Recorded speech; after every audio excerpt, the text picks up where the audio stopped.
Yeah, I'm fresh from a science fiction convention in Bradford this week, been there at least. Well, probably not quite so fresh. And did a lot of science fiction fanzine workshops there, which reminded me of some of my early fanzine stuff. So are there any Doctor Who fans here? Yay! Yeah. This one's actually, can you remember the name of the actor? Can you remember who was the third Doctor Who? John Pertwee. That's right, that's who this is. It's called Sheer Naked Terror. All that crap. Yeah. Seasickness, car sickness, plane sickness, all kinds of travel sickness, but never time sickness, never TARDIS sickness. The only bumpiness and turbulence in the police box came with taking off and landing.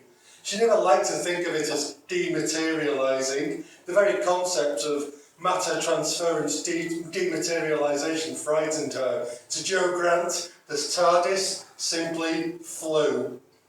The Doctor, resplendent in frills and velvet, leaning over the central control console of the ship, was clearly in his element, joyriding through space and time, free now at last from his long exile on Earth, a planet he could no longer call, the biggest open prison in the galaxy.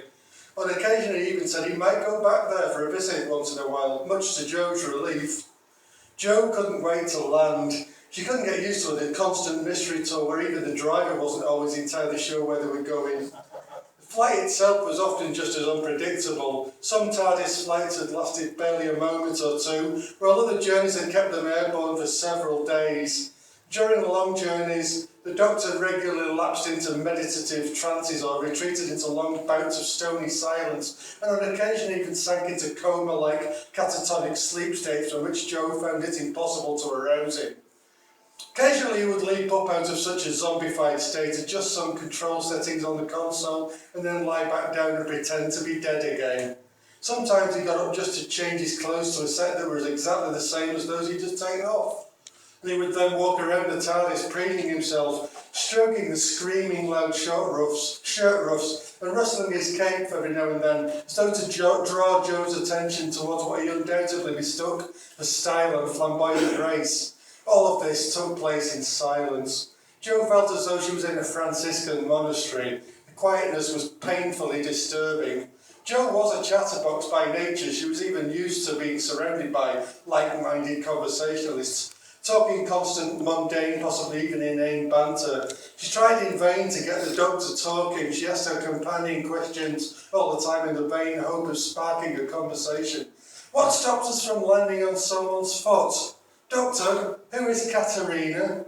Why don't you put labels on some of the control panel items? The TARDIS made its characteristic automatic asthmatic wheezing noise which spelled out journey's end. Joe's spirits were raised by the impending landing. The Doctor leapt up, lively and fully alert, and led the way out. Fourth floor, doors opening, ping, he shouted, impersonating an American Express elevator. Joe followed him out into what looked remarkably like a school PE changing room. It was very similar to that in which she and all of Class 4B used every Wednesday during her education at St Bernadette's in her formative years. There were hooks and hangers for clothing. However, the immediate apparent problem was that all of the coat hooks were set to ridiculous heights. Some were far beyond human reach for a standing position on the white tile floor, while others were set mere inches above it. Many of the hooks had strange garments of various kinds hanging onto them. What is this place? Jo asked, meaning the room, if not the planet itself. The Doctor assumed that her question referred to the material on the hook nearest to where she stood. Greg skin, he replied matter-of-factly. They're a sort of human snake. They shed their own flesh at will, just as easily as you and I take our shoes and socks off. Ah! Screeched Jo in horror, backing away from the cold, dry, scaly tissue. Don't worry, Jo. Grecs are delightful chaps to meet, vegetarians too. You mean that thing is friendly? Of course, yes, look around you, Jo. There's a whole galaxy quadrant of different characters using these facilities. They obviously get on quite well together. I mean, you don't use the changing rooms as the enemy when you get ready to go to war, do you? I guess not. Of course, Jo, imagine Frenchmen and English archers getting changed before they march off to kill each other at Agincourt. Here, Bonjour Jean-Paul, mate. Hold this lumbo while I get this chainmail helmet on, the Doctor said in his finest cockney accent. Joe laughed. Okay, you've made your point, Doctor. I think I understand now. The doctor grinned. This is no battlefield. We're definitely nothing to be afraid of here. He pointed to a nearby clothes peg. You see those 3 little hats? They belong to a mogul, if I'm not mistaken. 3 hats, Joe asked, momentarily puzzled, but then groaning with anticipation of the inevitable as the doctor gave the answer to the question. Yes, 1 for each head. And look at that anorak-like garment there. Doctor, it's got 7 sleeves in it. Where are we, for goodness sake? The doctor glanced around the room. Judging from the strong smell of chlorine, I think we may well be in some sort of communal swimming baths. That would make a lot of sense, don't you think? Before Joe could agree or express her surprise at the similarity between alien and Earth-based sport and recreation facilities, the doctor had stepped through a doorway. For once he failed to offer his usual advice to stay behind and wait for him. Joe gave a predictable shriek of, "Oh, Doctor," which he failed to hear and followed him through. Entering the large room on the other side of the doorway, Joe found herself looking at the blue-green water of a large swimming pool. It reminded her immediately of Harperton's municipal swimming baths, where she used to go with her school in the days before schools got their own pools built on the premises. There was a slide and a very high diving board. A sort of mermaid creature, part cat, part fish, sat on top of it. And on seeing the 2 newcomers, it screamed and dropped down quickly into the water with a loud splash. The other outlandish bathers swam and slithered quickly to the deep end of the pool, as far away from the strangers as they could go, save for a little red monkey wearing armbands that seemed to be bleating in distress for its mother. The aliens seemed terribly shy. A few stayed underwater for an incredible length of time. Joe wondered if they had gills or unusually large lungs. Those remaining on the surface covered their faces with various numbers of arms and tentacles.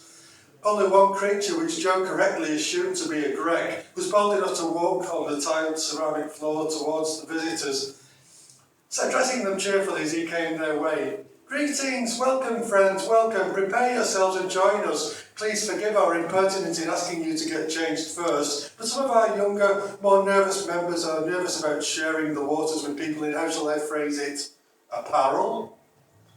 This was a long, pregnant pause before the red-faced doctor replied, "Well, thank you for your kind invitation. It's quite kind of him, isn't it, Joe? Joe, say something quickly." The doctor looked pale and stuck for words. Joe had never seen him like this before, nervous, embarrassed, with a sheer look of terror in his eyes. Joe wondered if his earlier assumption about the Grecs of being friendly was a mistake, and he finally realised the awful truth despite the warm, cheery hospitality. Joe smiled and just said hello to the Grek. It was all she could think of under the circumstances, and she felt foolish for that. The Grek seemed concerned by the behaviour and asked what the problem was. "There's no need to be shy or coy. Most people are nervous the first time they come here. Now, if you just..." The doctor spoke up at last. "We'll just pop back up into the changing rooms and prepare ourselves. We'll be back shortly," he blustered. "We really appreciate this. Thank you. See you shortly." Grabbing Joe tightly by the arm, the doctor shot back through the doorway of the changing room, dragging his startled companion behind him. The doctor bundled Joe into the TARDIS, following her quickly and immediately prepared for takeoff. Joe couldn't remember ever seeing him so eager to leave the planet in a hurry within minutes of arriving there. Having set flight coordinates, the doctor slumped into a chair in the corner of the control room, huffing, puffing and beating his fist against his chest. "Oh, that was close," he groaned.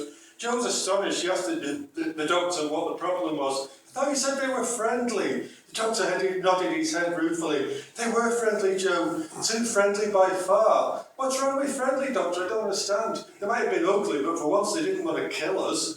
They were on our side, weren't they?" Joe wasn't sure about that anymore. "They did just want us to go swimming with them, didn't they?" "Oh yes, Joe, just a bunch of friends enjoying a swim together with no clothes on." "But we have swimming costumes on board the TARDIS. I brought my bikini with me." "No, Joe, you don't understand. No clothes, no swimming costumes, no trunks allowed for me, no bikinis for you, nothing. They were skinny dippers. That was an intergalactic nudist colony. They wanted us to join them starkers." Joe laughed out loud at the doctor's acute embarrassment, which helped to conceal her own shock at the revelation as the awful truth of the matter finally started to dawn on her.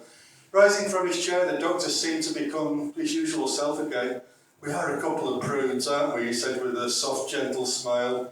His face was beginning to lose its beetroot shading at last. The tension seemed to evaporate, and the doctor grinned. "With any luck, we'll land on Skaro next. At least the Daleks always keep their shell suits on." "Thank you!"